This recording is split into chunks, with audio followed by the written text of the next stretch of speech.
Today we're having a look at the PinePhone from Pine64. For those who don't know, Pine64 started off producing low-cost single-board computers that rival other well-known boards such as the Raspberry Pi.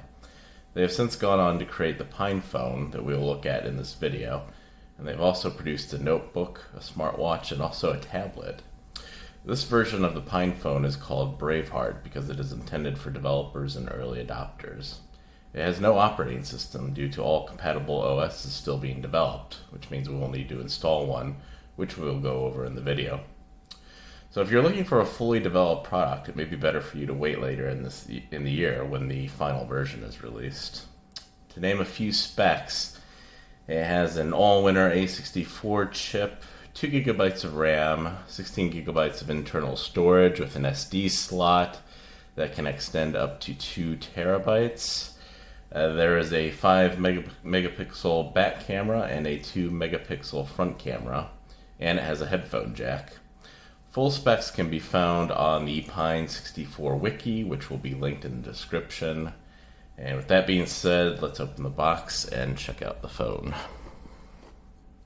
And so here's a little card, basically thanking you for purchasing the PinePhone and telling you a little bit about it from the Pine64 community.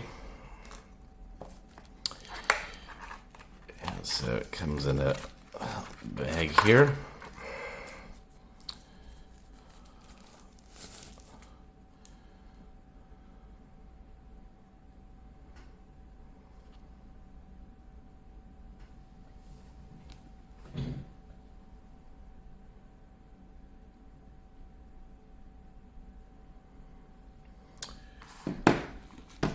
And then there is a bag here with the USB charger, USB to USB-C.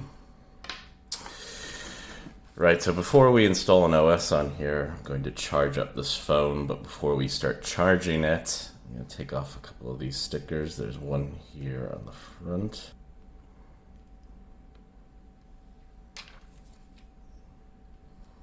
And then there is a protective sticker on the back as well where the battery's at that we need to take off in order for it to successfully charge.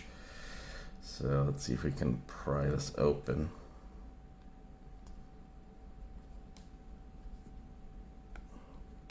There we go. There's a nice slit there in the corner to get your fingers in.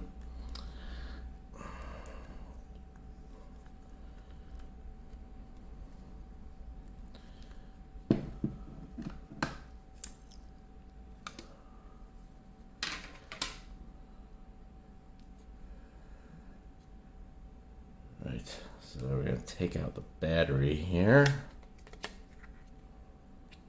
And then take off this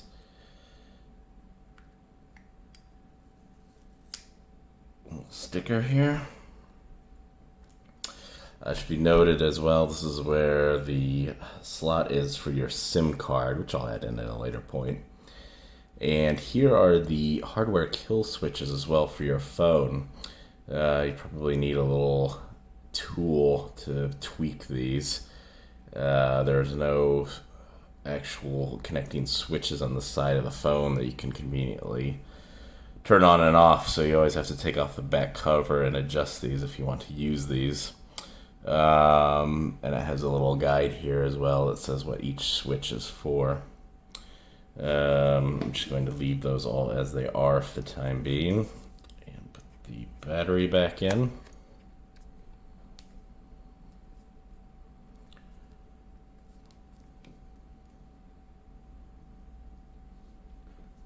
Put the cover back on.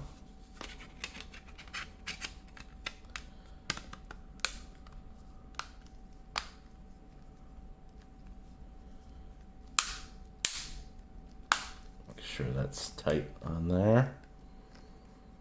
And so again, you've got your volume buttons and your power button here on the right hand side, front camera, back camera, headphone jack at the top, USB-C charging port at the bottom.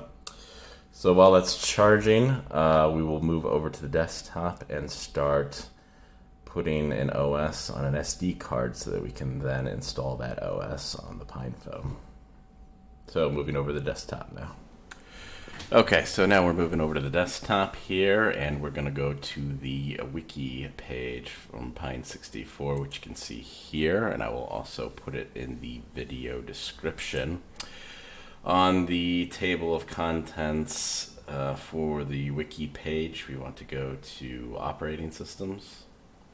And here you can see all the available operating systems for the PinePhone. None of these are really alpha yet. They're all still in beta, so still being developed, so just keep that in mind. Post-Market OS and Ubuntu Touch and Debian Foch are a lot of ones that are being used by a lot of people. You've got Memo, List, Sailfish OS, Manjaro, NixOS, LuneOS, Nemo, KDE Neon, Arch Linux, and Aurora. Since I'm using KDE as my desktop environment, I'll go with KDE Neon here. And so you click on there, and it'll provide you a link here for the image files. One thing to note here is that it gives you the user ID and password that you'll need to use to log in when you boot up the operating system on the phone, and that's here. So the user ID is Phablet and the password is 1234. So we'll go ahead and click on that link, and we'll download the latest one at the bottom here, just from the 30th of March. And I'm just going to save that to my home folder.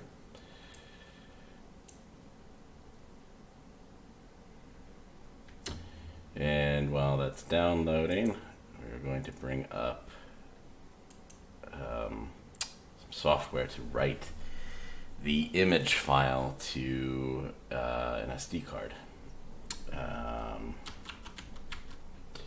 So we got this program, Startup Disk Creator. And it can detect my SD card, it would appear. Yep. So we're just going to let this finish downloading.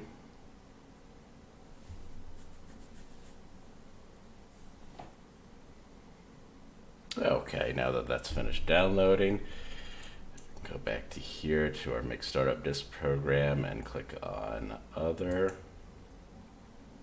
And go to our Home folder and look for disk image files. Oh, my apologies. First I need to unzip it. So let's do that. Let's go to our file manager here and find our zipped image file. And we're just going to extract that here. Yep, so now it's there.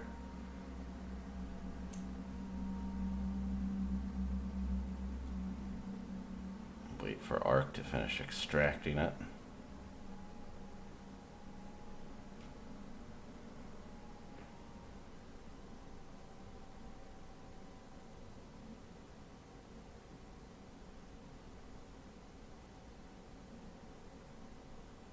Okay, now that's finished.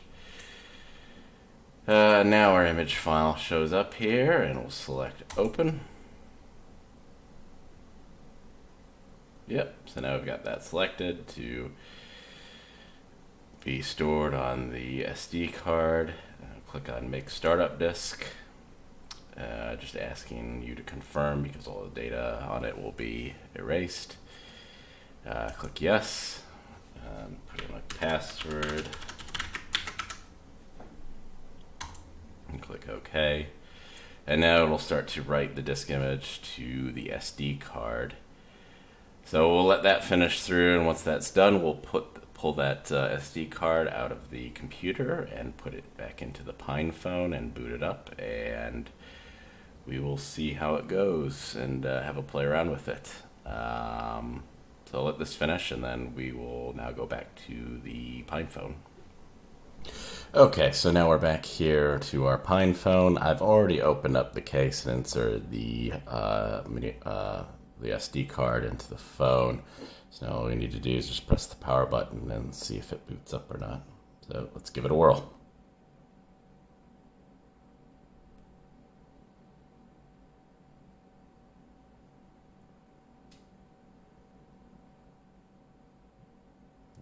a second. Yeah, something's coming up.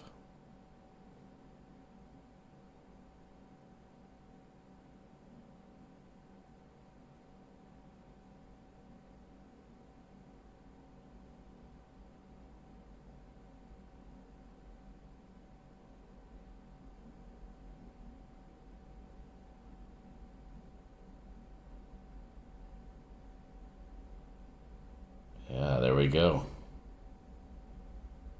Plasma Mobile on the PinePhone. It's very cool. Linux on a phone.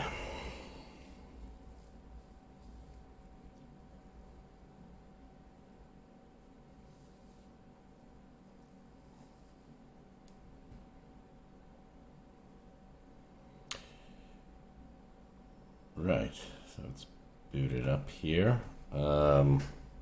Though the power is very low for some reason. Let me see if I can hook that up here.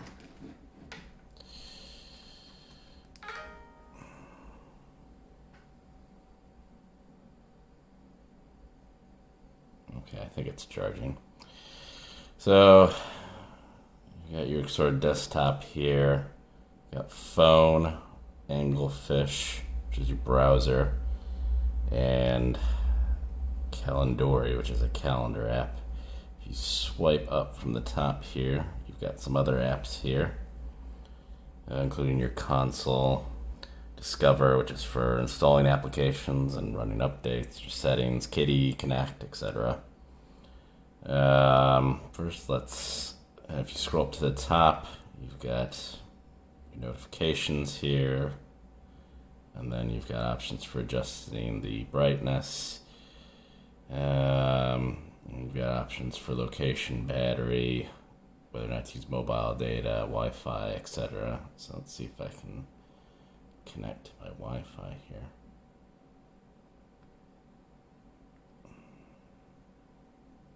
Maybe if I go into settings here. I go to Wi-Fi. Yep. Put in my password there. For some reason, the keyboard always comes up initially with caps enabled. I don't know why that is, so just keep that in mind.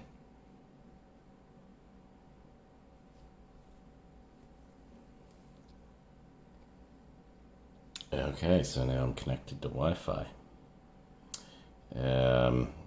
Got a few options here at the bottom as well. I believe this one just shows you all your active apps. It's not working.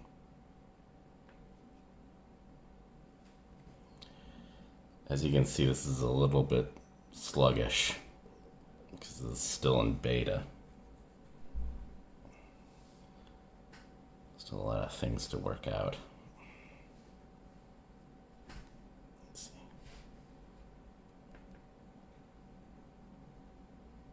How do I get out of this now? Oh, there we go. So if we give our browser a try here.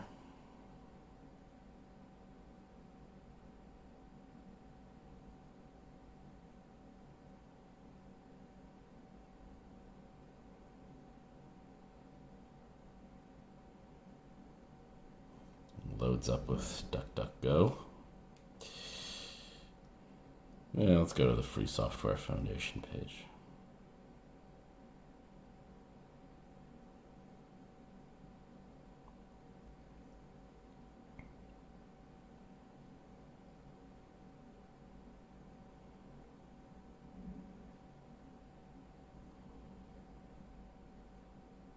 Yeah, so that seems to work okay. I guess some pages don't load in mobile format. Let's try YouTube.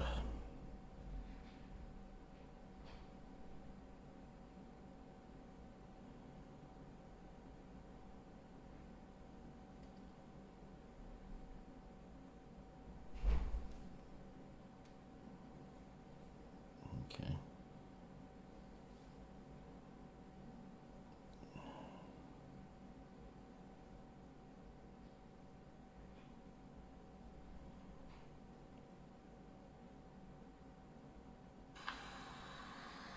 Seems to work. You've got your console here.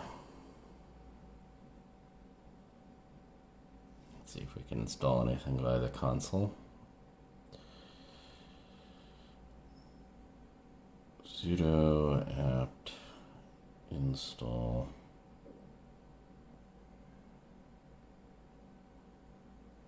fetch. And you'll remember before when we were on the wiki page, there was a user ID of phablet and a password of 1234. That's what we need to enter in here.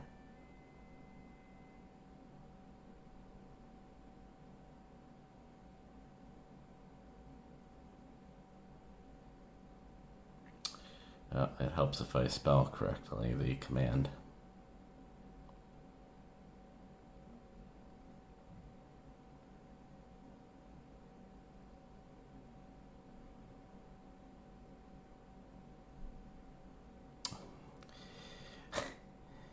Sudo apt install fetch.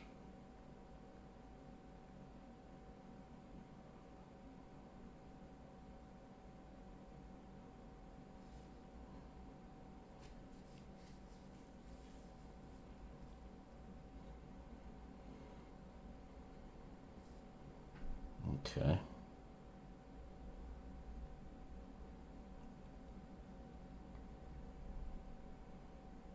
Seems to work, although probably need to zoom out or something like that.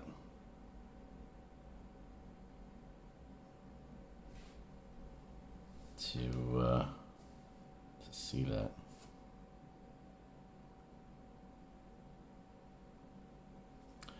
This is very sensitive.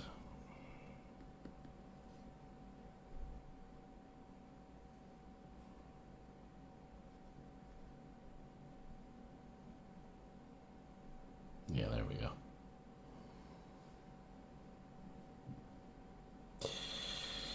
Alright, I can exit out of that. Try making a phone call maybe to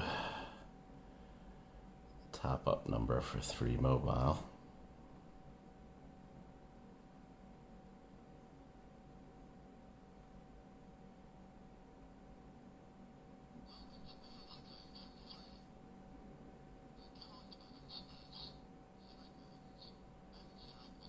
Probably can't hear that very well, and I don't know if I can put this on speakerphone or not.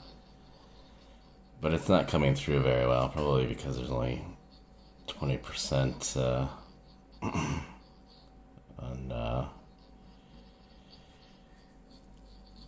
on strength single. Don't know if it's because of the network or because of the phone, to be honest, but anyway, how do I end that now? Still going on.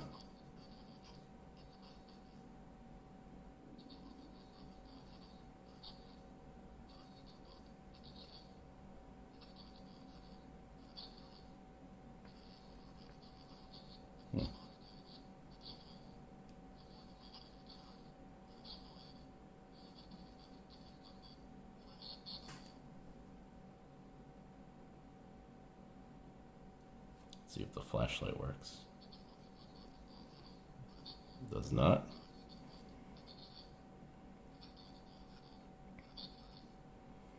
There doesn't appear to be a camera app for this yet, so there's no way to test the camera. See what else that we have under any settings. Accounts. Add a new account. Oh, so you might be able to add in a Nextcloud account in here, or an own cloud account. We also got stuff for Google, etc.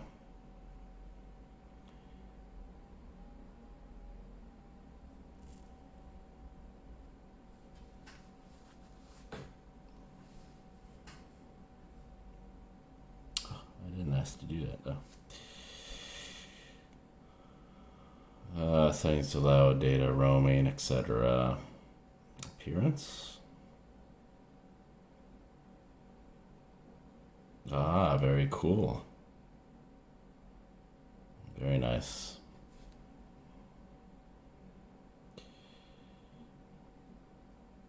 Information there about the software versions.